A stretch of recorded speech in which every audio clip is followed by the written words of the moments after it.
फोंग्रेबा तोंगान तोंगानबा पाउसेसिंगदगी अमदी social मीडियादगी लौखटजबा पाउ खरा पुदुना लाक्सरी अहानबदा मरुओइबा पाउ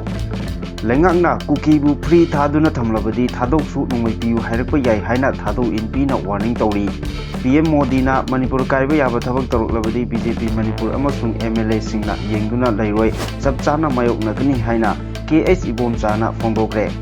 इंडियाना इंडस तुरेलदा दाम साजलकपा यारोय हाइना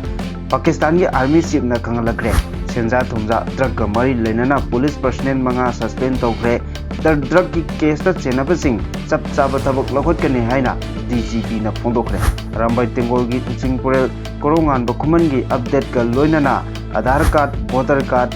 पान कार्ड पायरगा सिटीजन नी लौब यादे है कोर्टना लौथोक्रे चाइना ngomkhai manakta रियल लंबी सेमगदौरी मोदी नदा एनडीए की वाइस प्रेसिडेंट की मिरेप खलगनी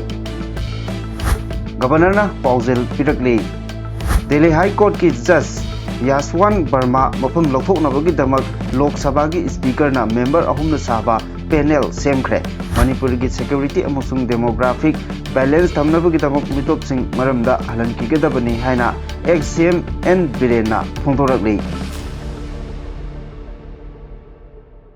कुकी सिंगना थादौ कम्युनिटी की मथक्ता चथरीबा मखोई की एक्सट्रीमिस्ट एजेंडा बु सौगटपगुम सेंटर लेंगांगना मखाताना तुमिन्ना येंगदुना लैरबदी कुकी सिंगदगी इसा ngakthokchanaba थादौ कम्युनिटी की सु लेंगांगता नोंगै पियु हाइरकपा याइ हाइना थादौ एनपी मणिपुरना फोंदोक्रे थादौ एनपी मणिपुरना थादोकपा चेरोल अमदा मथके वाफम असि फोंदोक्लदुना चेरोल असिन हाइ शांति पामजबा कम्युनिटी अमा ओइना ngasi फावबदा थादौ कम्युनिटी की ओइबा खुलाई पाइबा मिलिटेंट ग्रुप अमता अखोई की ओइना लैत्री अदुबु ngasi फावबा कुकी मिलिटेंट ग्रुप निफू की मथक्ता थादौना खुंदाबा मफमसिंगदा ऑपरेट तौदुना मखोइना थादौ कम्युनिटी बु मखोइगी मखादा थमनबा लालोंग कया चथदुना लागली पुनमक असि ngasi फावबा थादौ कम्युनिटीना तुमिन्ना खांगदुना लागली अदुबु ngasi खांगबगी पनकै लांथोगले हाइरकली जेरोसिन मखाताना फोंदोकपदा था असिगी तरुकता थादौ एनपी मणिपुर की मिहुत कांबु अमा इम्फाल दा चतुना मितै की सीएसओ सिंगा उनदुना लमदम असिदा खुंदामिनरिबा येलो फुरुप सिंग मयेक सेंगना खंगमिनदुना इंग तपा हंजिलकनबा वरी सानके मसिगी दमक कुकी एनपी मणिपुर ना थादौ एनपी बु कुकी मियामगी येकनबनी हाइना फोंगना लौथोरकपा लाइबक थीबनी अमदी किमगी माइकेदगी थादौ एनपी की मतंगदा फोंदोकिबा वाफम पुनमक सेमजिन साजिनबा ओइदबा ngakतनी मरम असिना किमगी वाफम अदुबु मणिपुर की येलो फुरुप सिंगना अमदी अतै स्टेक होल्डर सिंगना पुनमकना थाजबिगनु हाइरकली मखाताना पाव असिना फोंदोकपदा थादौ एनपी मणिपुर असि यामना लेजिटिमेट ओइबा मणिपुर दा खुंदारिबा थादौ कम्युनिटी की अमत ngairaba एपेक्स बॉडी अमनी थादौ मियामगी यामना मयेक सेंगना आइडेंटिटी लेजै कैदौंगैदा थादौ असि कुकी आइडेंटिटी नत्रगा कुकी आइडियोलॉजी की सरुक अमा नते थादौ एनपी मणिपुरना असिगुंबा अहानबा कुमजा 1994 थादौ नेशनल काउंसिल हाइना साफोंखिबनी मसिगी मतुंग कुमजा 1992 दा थादौ ट्राइब काउंसिल हाइना मिंग ओंथोक्रब मतुंग इंग कुमजा 2015 दा अमुक हन्ना थादौ एनपी हाइना लैरकिबनी अमरोमदा कुकी एनपी मणिपुरदा कुकी नागा अनिगी मरकता कन्फ्लिक्ट थोलकपा मतम इंग कुमजा 1994 दा साफोंलखिबनी हाइनासु चेरोल असिना फोंदोरले चेरोसिना मखा तारादुना अमुका हाइबदा मणिपुर की एथनिक कन्फ्लिक्ट असिगी तुंग कोइना इंग तपा हंजिलकनबा होनबदा government of India Kuki Zomi Hmar militant group सिंग खक्तगा वरी सानरगा ओइथोकलोय तसेंगना लमदम असिदा मतम चुपगी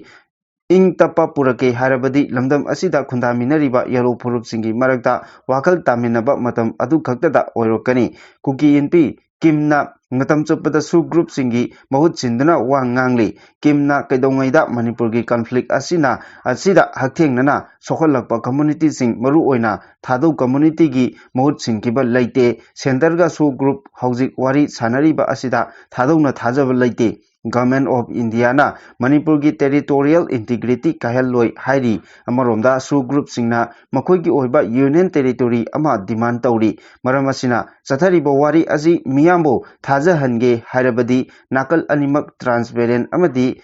कंस्टिट्यूएंट ओइगदबनी हाइबो वाफमसु थादौ एनपी मणिपुर की माइकेदगी थमलकली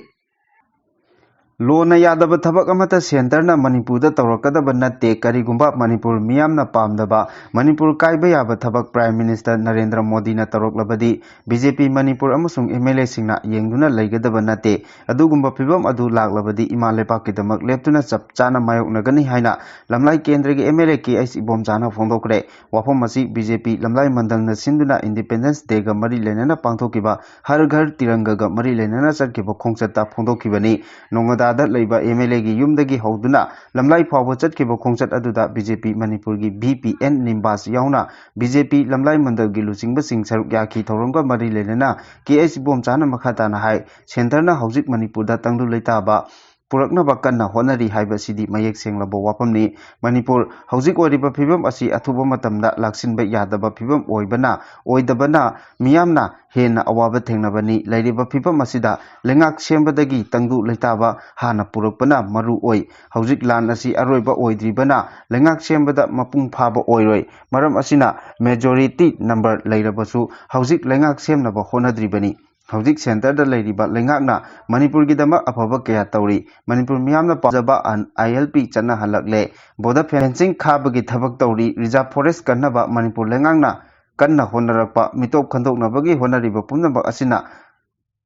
सेंटरना सौगतुना लागली सेंटरना अखोगी फनबा क्या तौरकपना अखोइना अयेतपा नत्रगा पेंदबा फोंदोकपा याबा वाफम करिसु लैत्री हाइखी मखाताना फोंदोकपदा कनागुंबा खरना अरानबा पाउदा युमफम ओइरगा कुकी सिंगी तोखाइबा लंबी अमा सेमनबा होनबदा सेंटरना सौगतले हाइना संदोकपा असि लाइबक थीबनी हौजिक फावबगी ओइनदी सेंटरना मणिपुर मियामगी अपामबगी मायोक्ता थबक अमता तौरक्त्रिबना सेंटरना लौखतलिबा थबक थौरमसिंगदा अखोइ पुन्ना सौगतमिनबा तंगाइफदे हाइखी इंडियाना इंडस तुरेल की मथक्ता दाम साजिलकलबदी मांग तागहनगनी हाइना पाकिस्तान की आर्मी चीफ आसिम मुनीना फोंदोखरे यूनाइटेड स्टेट की खोंगचता लैरिबा पाकिस्तान की army chief field marshal Asim Munir इस्लामतना लेबाक अदुगी इसिंगी राइट की दमक मतम चुप्पदा ngak senbagi थबक चथगनी हाइना फोंदोखिबगा लोइनना कनागुंबा इंडियाना इंडस तुरेल की मथक्ता दाम साजिलकलबदी मांग तागहनगनी हाइखी यूएस की फ्लोरिडादा लैबा पाकिस्तानी मचासिंगदा वांगांगदुना आसिम मुनीना हाई कश्मीर असी पाकिस्तान की यामना मरु ओइबा अमचुंग हक्चिनना लौबा मफम अमा ओइबगा लोइनना कश्मीर की इशू असी इंडिया मनुंगी नते मसी वारोइसिन फंगद्रिबा मालेमगी अचौबा इशू अमनी पाकिस्तान दा बेस तौबा ARY न्यूज़ना army chief field marshal Asim Munir की वापम पल्लदुना इंडियाना इंडस तुरेल की मथक्ता दाम साजिलकपा लेबाक असिना ngairi इंडियाना करिगुंबा तुरेल असिगी मथक्ता पाकिस्तान मियाम की मायोक्ता खोंथांग असी लोखलकलबदी मखोइना सारिबा दाम अदु सुंगसोइ सोइदना मांग ताखनगनी हाइरि आसिम मुनीना इंडस तुरेल असी इंडियादा लैरिबा इमुंगसिंगी मरल मथुम नते तुरेल असिगी मथक्ता सेंगत सागतपगी थबक चथरकपा मतमदा मदुबु थिंगनबगी लेबाक असिगी मतिक मयाई वातना लैजै हाइनसु पोंगना फोंदोखरे सेंजा थुमजा ड्रग का मरी लेनबा केस अमसुंग मथौ पुनिंग चंगदबगा मरी लेनना पुलिस ऑफिसर अमा यावना पर्सनल मंगा थबक्तगी सस्पेंड तौखरे मनपुर पुलिस की डीजीपी राजीव सिंह न थोकिबो ऑर्डर अमगी मतुंग इना इम्फाल ईस्ट की कमांडो की ओसी इंस्पेक्टर निंगथौजम देवदास अरानबा मोंग सिंह चथबगा मरी लेनना खुदक्तगी थबक्तगी सस्पेंड तौरे सस्पेंड तौरिंगै मनुंगदा महाकी हेडक्वार्टर असी इम्फाल ईस्ट की एसपी की ऑफिस तो ओइगनी हाइरि अतोपा सस्पेंड तौखरबा पर्सनल सिंह अदुना इम्फाल ईस्ट कमांडो यूनिट लेबा sub inspector B Devsan Singh अमसुंग constable Tariq Aziz Thoubal commando unit की हेड कांस्टेबल MD राकिफ अमसुंग इम्फाल ईस्ट की खबई सोइदा लेबा तरेत सुबा मणिपुर राइफल्स बटालियन की जमानदार MD आमिन सहाने थबक्तगी सस्पेंड तौखरबा सब इंस्पेक्टर बी देवसन असी हौकिबा सही 2019 दा लुपा करोड़ 3 रोमगी ओइगदबा यामलबा ड्रग सिंह मोरेदा पुनबा होनबदा टेक्नोपलदा फाकिबगी थौदोक्ता चेनकिबा मिसक अमनी हाइरि अमरोमदा पुलिस पर्सनल सिंह असी सस्पेंड तौबगी ऑर्डर तोंगान तोंगाना थोकिबगा लोइनना हाइरिबा मियोय सिंह असी ड्रग का कोनना फारबा ड्रग लालोनबा मियोय अमा छेंजा थुमजा तौरगा थादोकिबगा मरी लेनबा केस का मरी लेनना सस्पेंड तौकिबा ngakteनि मरक असिदा मनपुर पुलिस की डीजीपी के राजीव न फोंदोकपदा स्टेट असिदा मयाई काबा निसागी मायोक्ता लेंगाकना चंगसिलकलिबा खोंजंग असिदा निचम प्रजा नत्रगा लेंगाकी थबक तौबा मियोय ओइरबसु मखोइगी मथक्ता आइनगी ओइबा चपचाबा थबकसिंग लौखटकनि हाइना फोंदोखरे इंडिपेंडेंस डे थौरंगा मांगोइनना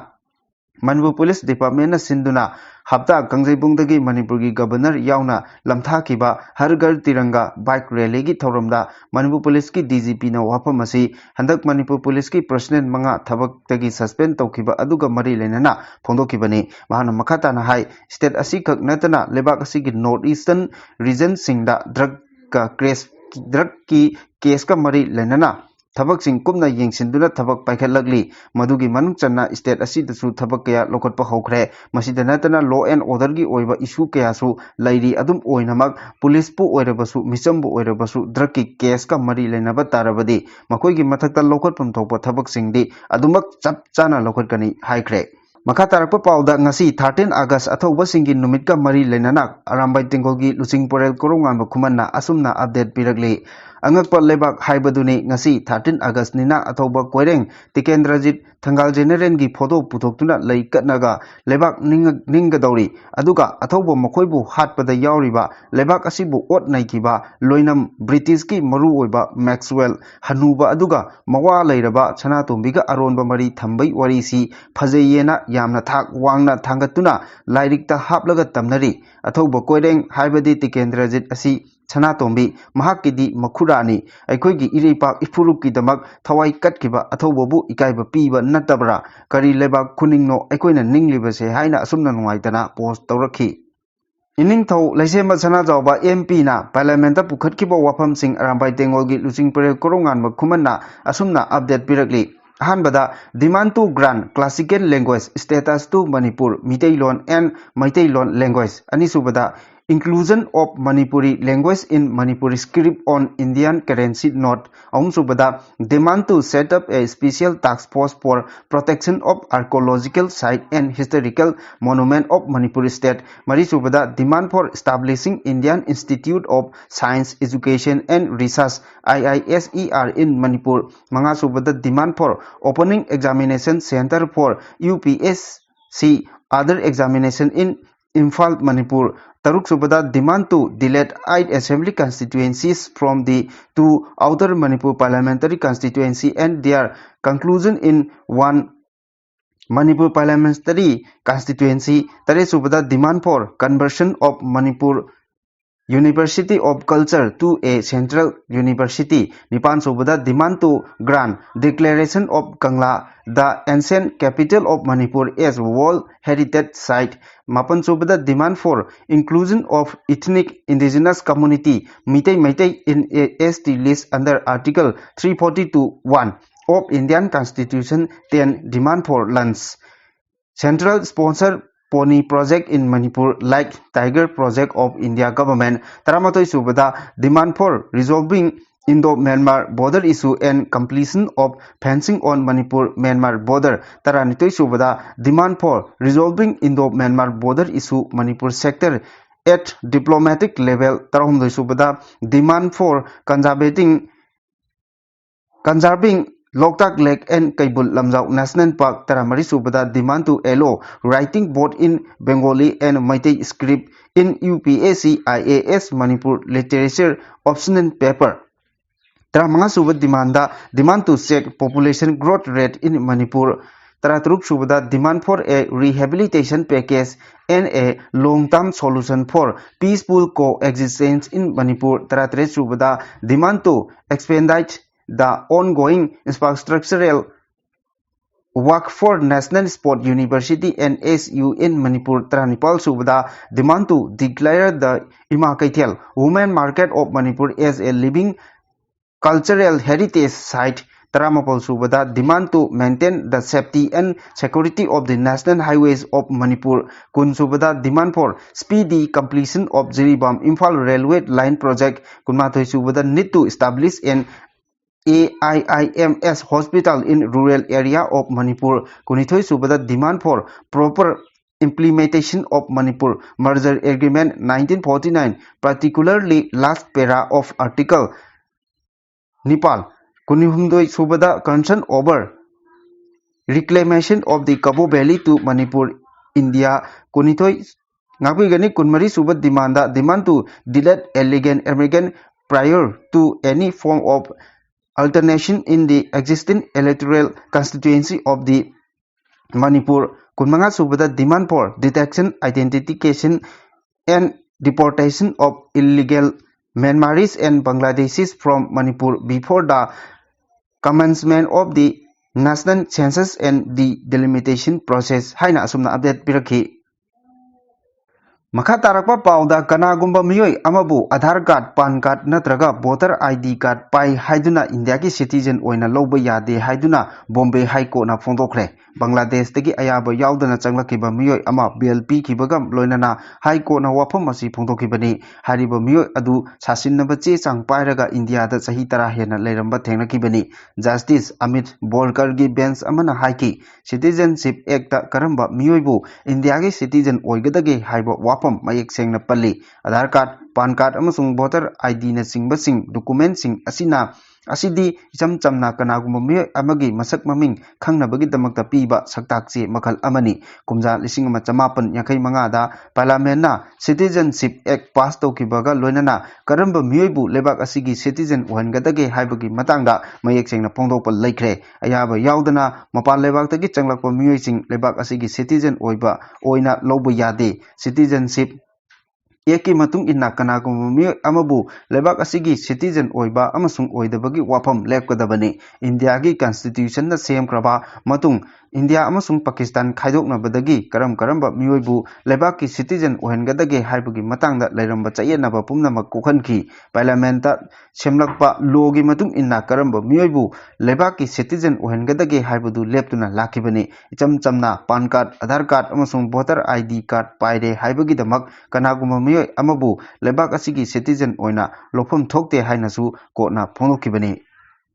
मखा तारकपा पाउदा China line of actual control मनाक नकना एक्साइज सिंदगी तिबेट फाउबा किलोमीटर 2,000 सांगबा रेल लंबी सेमनबा थौरांग लोकलकपना इंडिया दा चाउना नुनांगबा पोखले नोंगना सेमगदोरिबा रेल लंबी अदुना चाइना की जिनजियांग रीजन गा तिबेट का समनाहलगनी अदुम ओइनमक इंडिया अमदी चाइना की मरकता लैबा लाइन ऑफ एक्चुअल कंट्रोल मनाक नकना रेल लंबी सेमजिलकदबा मरमना इंडिया दा चाउना नुनांगबा पोखलकपा याना लैरे हाइरी एक्साइज सिन हाइबो मफम असी इंडिया की सरुक अमनी हाइना क्लेम तौरबसु कुमजा 1959 दगी चाइना ना कंट्रोल तौदुना लाकिबा मफम अमनी